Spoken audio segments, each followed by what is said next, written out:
na to veľmi záležať. Takže ja som takisto sa rozprávala so slečnami veci a oni mi s tým troška pomohli. Nohy daj dole. Teraz? Dobre, tak dneska som si pre vás vybrala veľmi špeciálnu rozprávku a pre túto príležitosť, ak dovolíte, tak som sa už dokonca naučila v vašom jazyku. Naozaj? Áno. Takže budem rozprávať po indicky. Slečna Mary, ale teď vám dlho rozprávať, takže si zaspíte. Dobre. Tak začíname. Slečna Mary, ja viem. Ja ale niekedy som sebe nepočujem.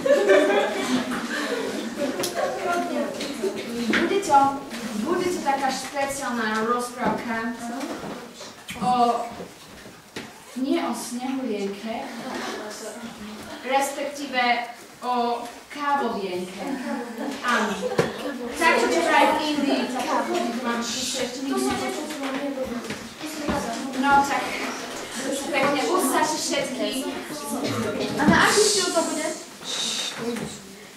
Na rozprávku. Na čo ste robili? Takže, počúvajte slečnú Mary.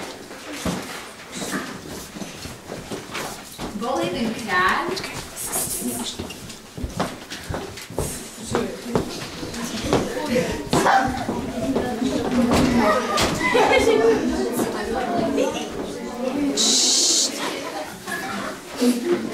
Mám byť pripravené. slečnú Mary, skúste sa to ročiť na predstavovať.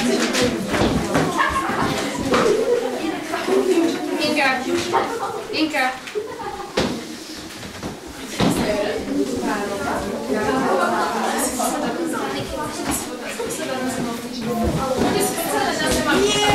Kaťa práve si zabila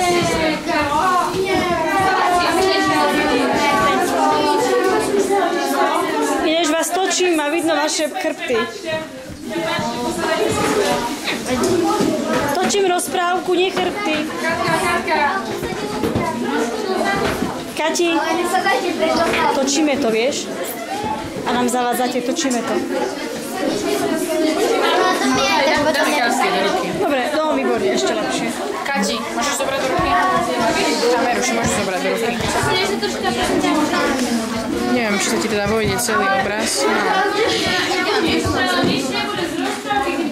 Tak choď si tam dozadu, sa neuvidíš.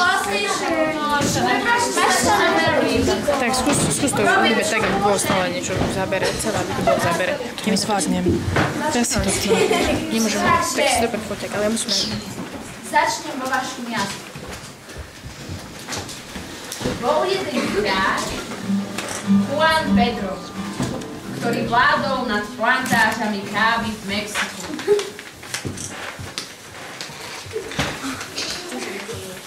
Hoci jeho srdce patrilo viacerým ženám, hlavne Perle,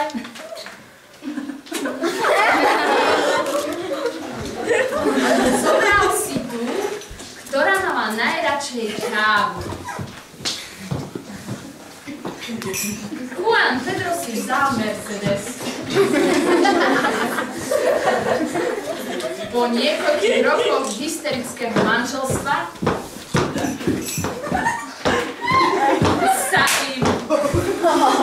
sa im narodilo vytúžené dieťa s plečou ako kávové zrno.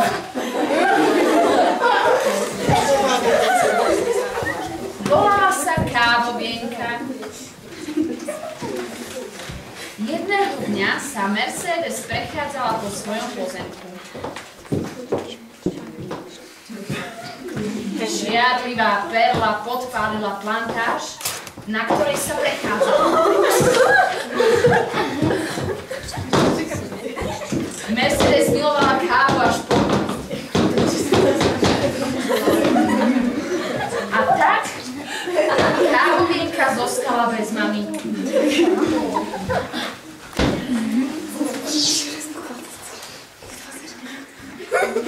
Perla sa dostala k moci a vzala si Juana Pedra.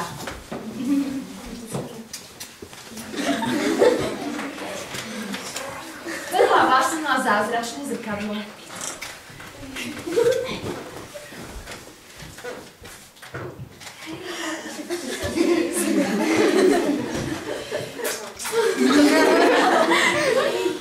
Každý večer sa ho pýtala.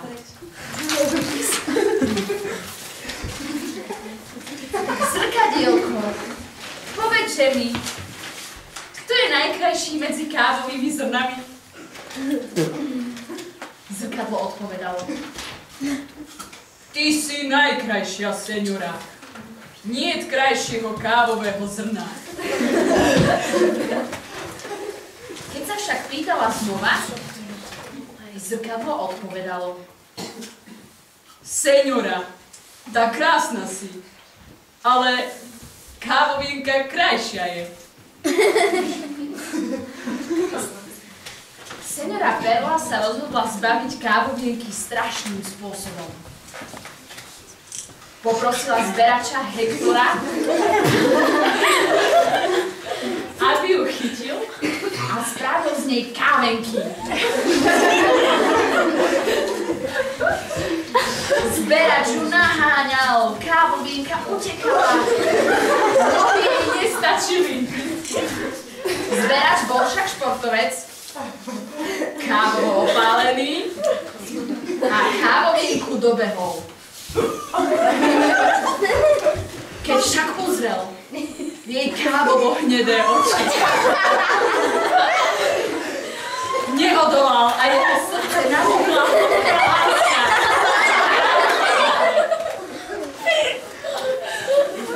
Uteč, kávovienka, musím sa ťa vzdať, lebo Perla ťa chce zabiť. Moja láska je však veľká a ja si ťa nájdem. Kávovienka našla v lese plantážový domček, kde sa práve fočili 7 bratia zberači, ktorí sa práve fočili do kávolovu.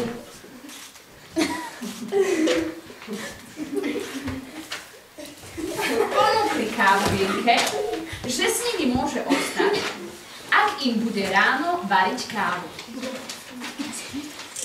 Kávovienka bola síce šťastná, že má kde hlavku skloniť, no jej srdce zývalo prázdnotou.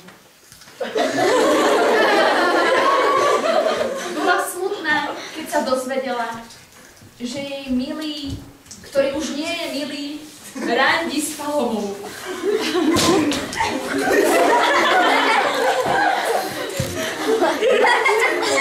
Na večernej prechádzke svetla tiež stále šopingu.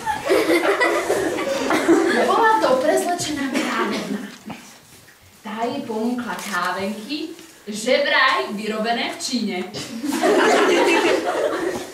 Tu zrazu, ako ochutnala sladké kávenky z Číny, odpadla. Ostala ležať hlboko v čiernom lese. Je to koniec? Keď kávovienku našli 7 bratia, postavili jej kávovú trúbu so skleneným vrchom.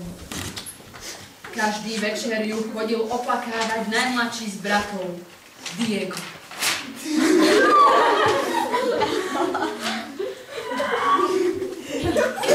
Dozvedel Hektor, milý, ktorý už nebol milý, rozbehol sa do hlbokého lesa.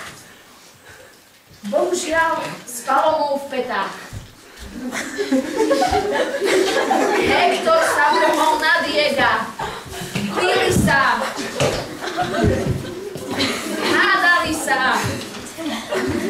Kričali. Plakali. Keď zrazu drgli do truhly a kávovienka sa zobudila po olíznutí kávovej truhly.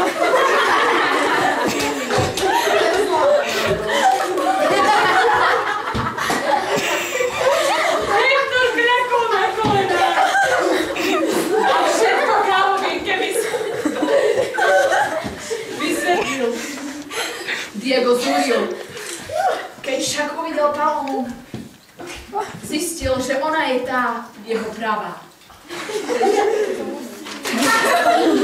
A tak všetci žili. To sa dozviete v 256. časti.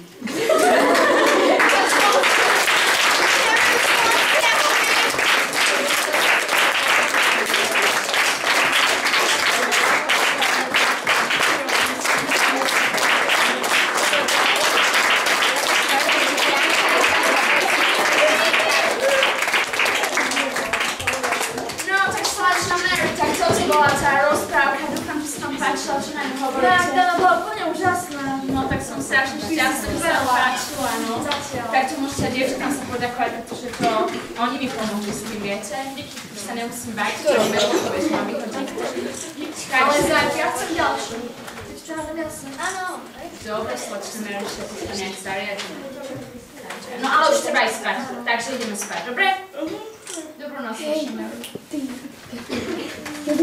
Ešte posunú, tu.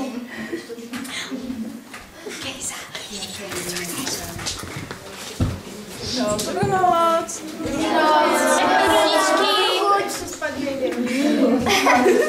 Dobre, čo?